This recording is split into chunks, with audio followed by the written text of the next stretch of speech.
Advancements in expert systems, from rule-based systems to integrate probability. So expert systems have evolved significantly from their early rule-based origins, which relied solely on fixed if-then rules, to more advanced models that incorporate probability and uncertainty into decision making. This shift has been made possible by technological and methodological advancements that allow systems to handle complex, ambiguous, or incorporate data more effectively.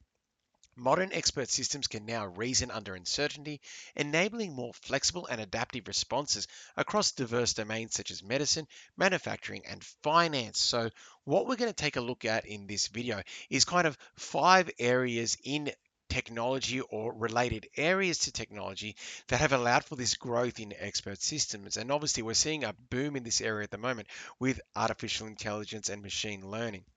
But why are we seeing this boom now? Kind of what are the changes that have led to this?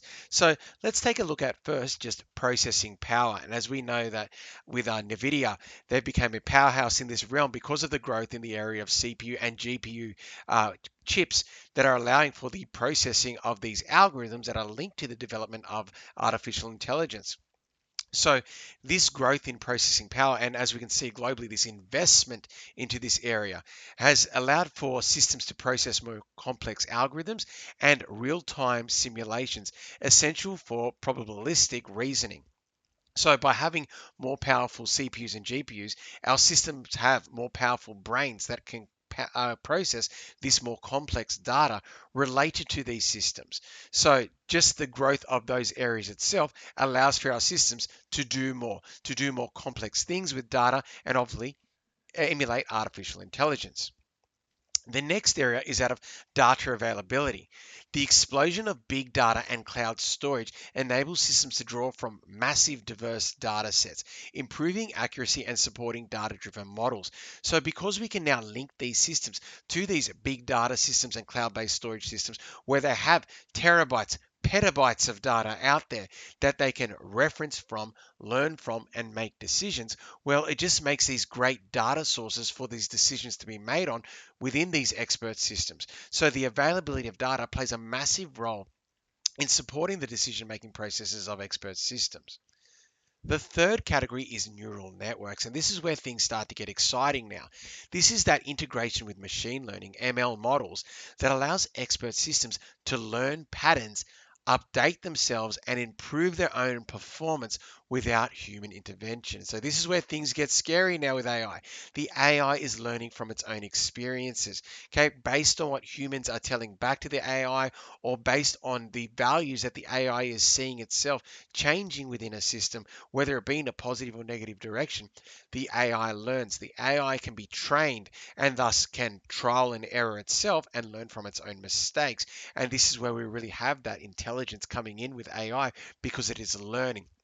It could be initially trained by people in what its rules should be and what its foundations are, but then over time it learns from its own behaviors and experiences, creating its own neural networks.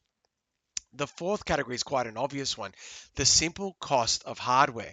The fact that falling prices of computing components make it more feasible to deploy advanced expert systems on a wider scale, even in small businesses or mobile platforms. Think about it. We thought that this type of AI could only run on supercomputers, linked to mainframes, where we had this massive technological level there that had, once again, those petabytes of storage behind the scenes for the AI to refer to.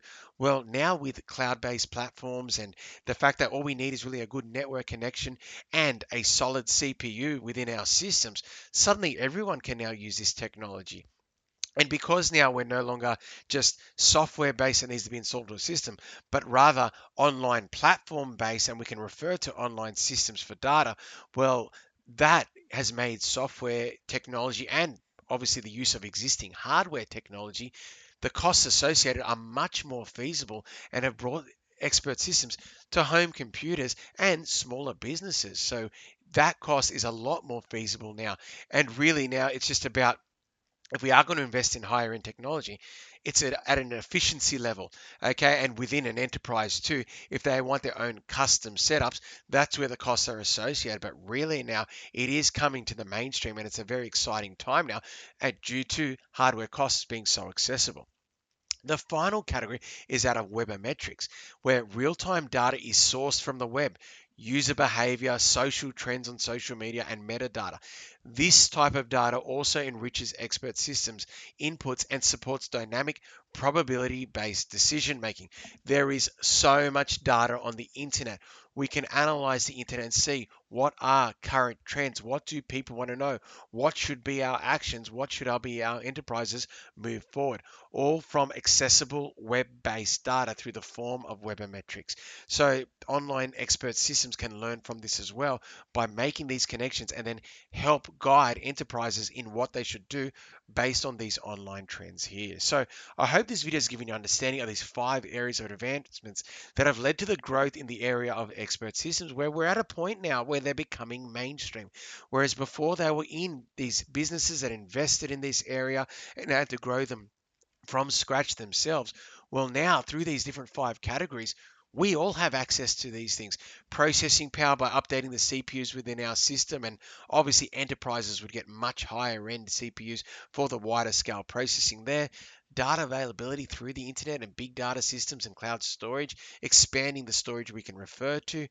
Neural networks of artificial intelligence and machine learning systems, allowing systems to learn from their own behaviors and grow from their own behaviors and experience.